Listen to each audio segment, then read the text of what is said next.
பார்த்து வருகிறோம்.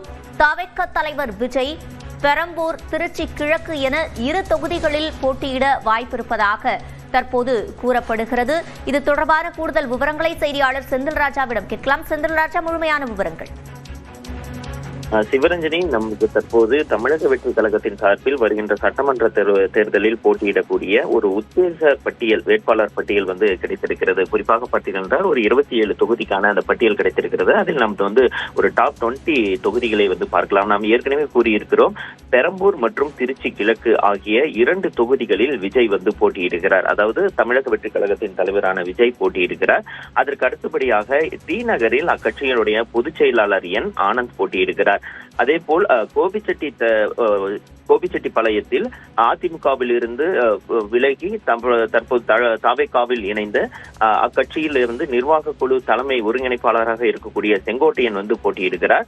அதே போல் அந்த கட்சியுடைய இணை பொதுச் செயலாளராக இருக்கக்கூடிய சிடிஆர் நிர்மல்குமார் உசிலம்பட்டி அல்லது திருப்பரங்குன்றம் தொகுதிகளில் ஏதாவது ஒரு தொகுதியில் அவர் போட்டியிட இருக்கிறார்.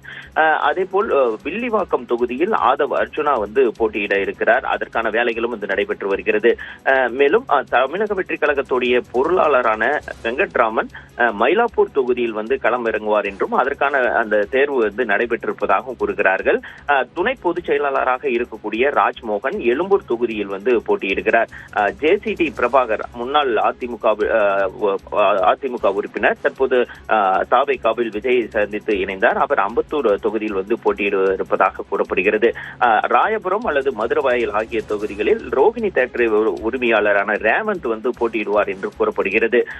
அதே போல் ஆர்கே நகர் தொகுதியில் VS பாபு போட்டியிடுவதற்காக இறுதி செய்யப்பட்டிருக்கிறது. இருந்த போதிலும் அவரை கொளத்தூர் தொகுதியில் போட்டியிட வைக்கலாமா என்ற ஒரு ஆலோசனையும் மூத்த நிர்வாகிகள் மத்தியில் நடைபெற்று வருகிறது.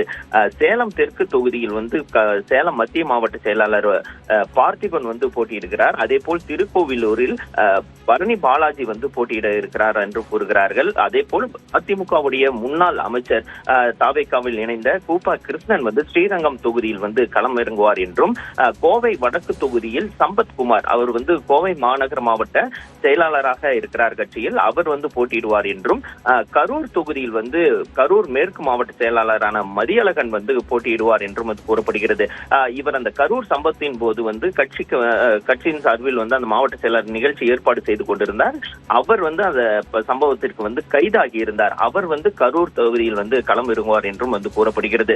சோழிங்கநல்லூர் தொகுதியை பொறுத்த வரைக்கும் ஈசிஆர் சரவணன் களம் இறங்கலாம் என்று கூறப்படுகிறது. ஆனால் அந்த தொகுதியில் அருள் பிரகாசம் என்பவரை ஒருவரை போட்டியிட வைப்பதற்கான முயற்சிகளும் நடைபெறுகிறது. இதன் காரணமாக சோழிங்கநல்லூர் இல்லை என்றால் ஈசிஆர் சரவணன் ஆதம்பாக்கம் தொகுதியில் போட்டியிடுவார்.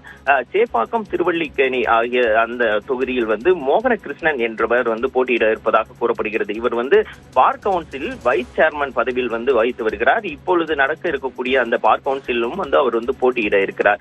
புதுக்கோட்டை தொகுதியை பொறுத்த வரைக்கும் முகமது பர்வேஷ் என்பவர் போட்டியிட இருப்பதாக கூறப்படுகிறது. அவர் புதுக்கோட்டை மாவட்ட மத்திய மாவட்ட செயலாளராகவும் இருக்கிறார். காரைக்குடியை பொறுத்த வரைக்கும் டாக்டர் பிரபு களம் இறங்குவார் என்றும், அவர் சிவகங்கை மாவட்ட செயலாளராகவும் செயல்பட்டு வருகிறார். அதே போல் தஞ்சாவூர் தொகுதியில் சரவணன் போட்டியிட இருக்கிறார். அவர் தஞ்சாவூர் மத்திய மாவட்ட செயலாளராக செயல்பட்டு வருகிறார்.